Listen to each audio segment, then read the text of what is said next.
Good day. I have another video for you guys.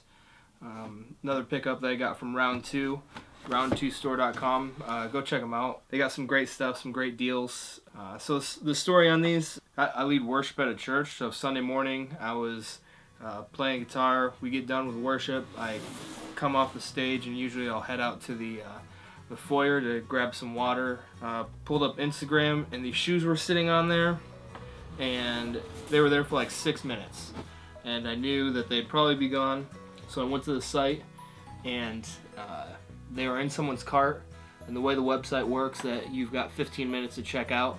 They hadn't been taken down off the site, so I knew they were kind of still there, so I just kind of waited, kept refreshing. About 20 minutes later, they came up. They had them for $60 plus $9.99 shipped, so $69.99 for these shoes from 2003.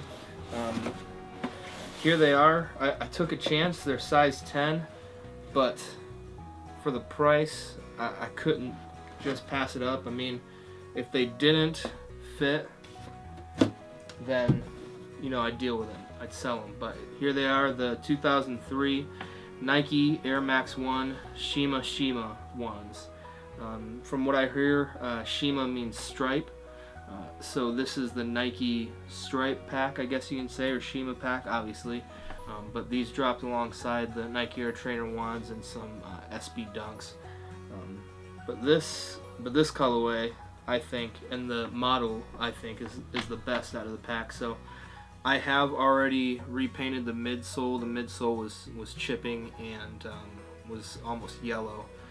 But for $70, these things are in great condition, I think. There's a pair on eBay right now for like $500. They're dead stock though, obviously. Yeah, I was super happy with these. I did have to re-glue the front end of this one, so the toe cap, and there's some midsole separation here too. So from here back, I had to glue that. I'll be re-gluing this toe cap today because this is starting to fall out. I've worn them twice so far, and they feel really nice. The midsoles are firm. Obviously, you can see the air bubbles here are turning yellow.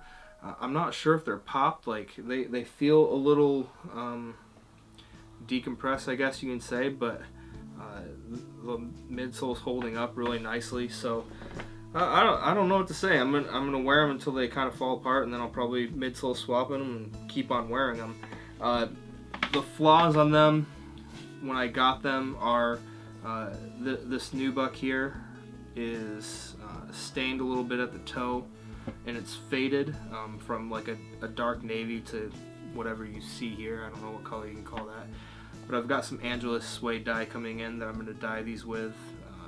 Obviously there's some toe box creasing, and the gray leather is starting to crack a little bit, but that's fine. I've put some leather conditioner on it, and we'll see how long they kind of last for. But I've been an Air Max 1 fan, just never purchased a pair.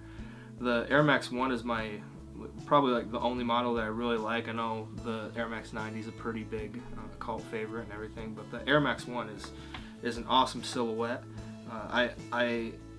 I knew I wanted to kind of grab a pair. I didn't know what colorway. I would have loved an OG colorway. So I've been kind of searching for a 99 through like 2000 pair, but most prices on them are pretty outrageous, which is understandable.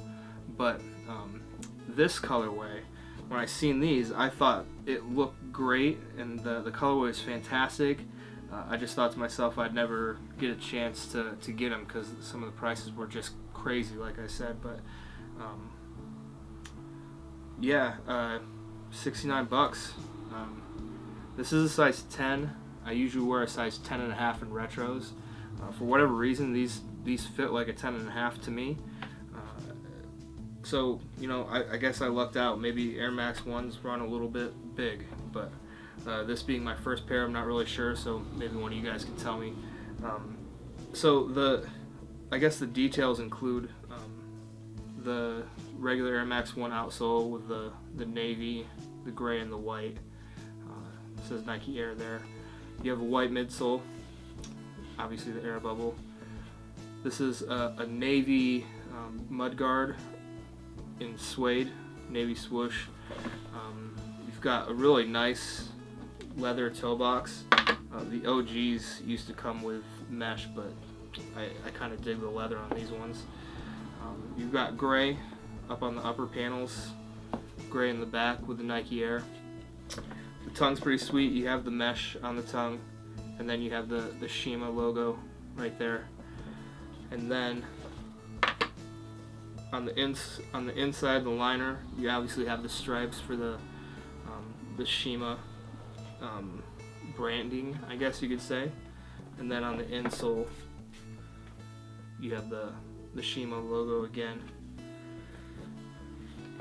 These were produced back in 2003, so it says 03, 05, 07. It's an old shoe, but it's held up really well. And I'm kind of, I don't want to say I'm an OG head or whatever. I guess I tend to like older shoes and the quality that came along with that. So to have these, to be able to wear these, I'm really pumped. Yeah, there's not a whole lot more to say. I don't know the full story behind this shoe and the pack. I can't find a whole lot of information on the internet. So if anybody has any knowledge for me, just drop a comment. I'd love to know. I'd love to know the story behind it. Why Nike put this out. These were a overseas exclusive, actually. Like, these didn't come to America, so that's about all I know about it. That's literally the end of my knowledge about this shoe. So I hope you guys enjoy it. What do you think of them? I think they look great.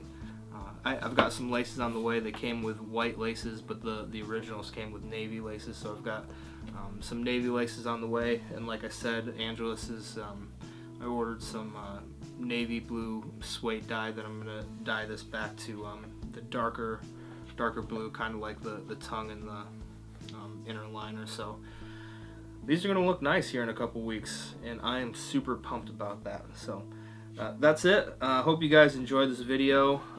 Check out my other videos. I've got some OGs that I'm kind of restoring, and some newer shoes that I've reviewed. So yeah, go watch them, and hope you guys have a good day. And that's it. Thanks. Bye.